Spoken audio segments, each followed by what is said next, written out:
Autisme adalah salah satu jenis anak berkebutuhan khusus yang mempengaruhi kehidupan anak secara signifikan.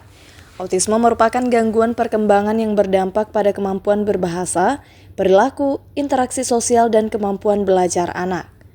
Anak dengan autisme seringkali mengalami kesulitan kognitif, interaksi sosial, serta gangguan verbal. Namun, kondisi ini tidak menghalangi anak autis untuk meraih prestasi, seperti yang ditunjukkan oleh Reynaldo Putra Sentosa atau yang akrab disapa Aldo.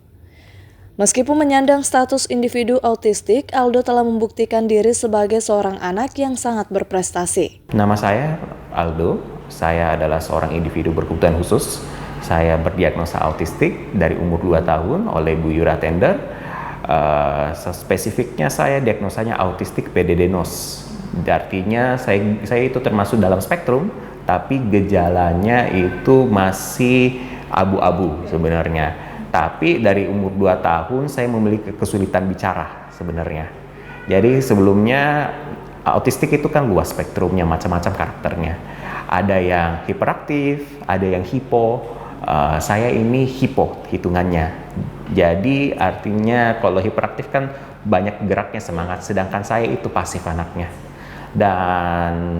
Dan saya dulu selama masih kecil itu ada beberapa tantangan selama saya sekolah dan sosialisasi, tapi untungnya dengan dukungan orang tua, dengan dukungan terapi saya sekitarnya, saya bisa beradaptasi di masyarakat. Dan sekarang saya kerjanya di Buah Hatiku sebagai manajer operasional. Saya menggantikan almarhumah ibu saya, dan harapannya saya bisa membantu anak-anak berkebutuhan khusus bisa beradaptasi di masyarakat tanpa menghilangkan karakter aslinya mereka.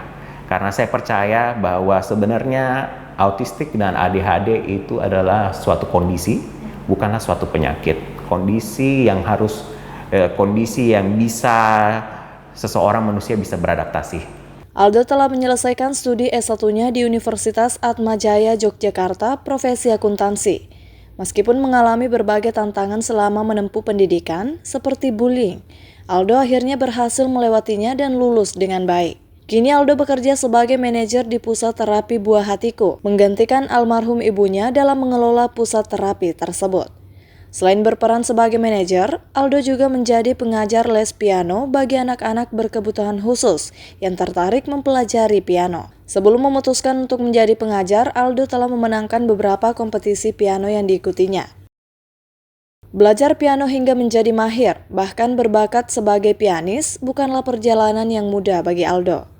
Dibutuhkan waktu 4 tahun untuk menguasai alat musik tersebut, terutama dengan keterbatasan yang dimilikinya. Hal ini membuatnya harus bekerja keras untuk menguasai piano. Awalnya Aldo memutuskan belajar piano bukan karena ketertarikannya pada musik, tetapi karena dorongan besar untuk melatih motoriknya. Semangat juang inilah yang memotivasinya untuk terus belajar dan konsisten, hingga akhirnya bisa menjadi pengajar seperti sekarang. Sebelumnya saya sebenarnya tidak terlalu tertarik dengan piano saat masih kecil. Cuma sebagai penyandang autistik saya punya motorik halus itu lemah. Kacang pilus dulu aja itu saya pecahin itu nggak bisa, Kak. Jadi apalagi harus menulis, pegang pensil harus keras, apalagi pensil, pulpen, macam-macam. Jadi atas saran konsultan abah saya dulu, Pak Maulana Chandra, saya itu harus ambil hobi yang bisa motoriknya dikejar, seperti piano. Ya, saya 1 tahun 2 tahun itu nggak bisa piano, sebenarnya dimarahin terus. Cuma ibu saya tetap mendorong, yang penting pencet pianonya keras. Itu udah disyukurin banget. Tapi lama-lama pas saya umur 7-8 tahun udah mulai bisa. Itu sih. Dengan semua pencapaiannya, Aldo bermimpi untuk membuka pusat disabilitas yang dapat memfasilitasi individu autistik berusia 18 tahun ke atas, guna mendukung dan mengembangkan kemampuan atau bakat yang mereka miliki. Ya, saya pendidikannya ya reguler aja sih, syukurnya. Saya termasuk orang yang agak beruntung dibandingkan teman-teman yang saya yang lain ya. Kalau orang tua autistik itu, orang tua normal mereka pikirnya gini, TK, SD, SMP, SMA, kuliah, kerja, nikah. Nah, saya syukurnya bisa nyampe kuliah. Nah, nikahnya nyusul ya, tunggu. Cuma ada beberapa orang tua yang harus berpikir 2-3 kali. TK, SD, SMP terapi. Setelah ada yang syukur-syukur masuk SMA, tapi setelah SMA ini mereka ngapain? Karena selama anak itu di bawah umur, mereka itu akan didukung sama lingkungannya.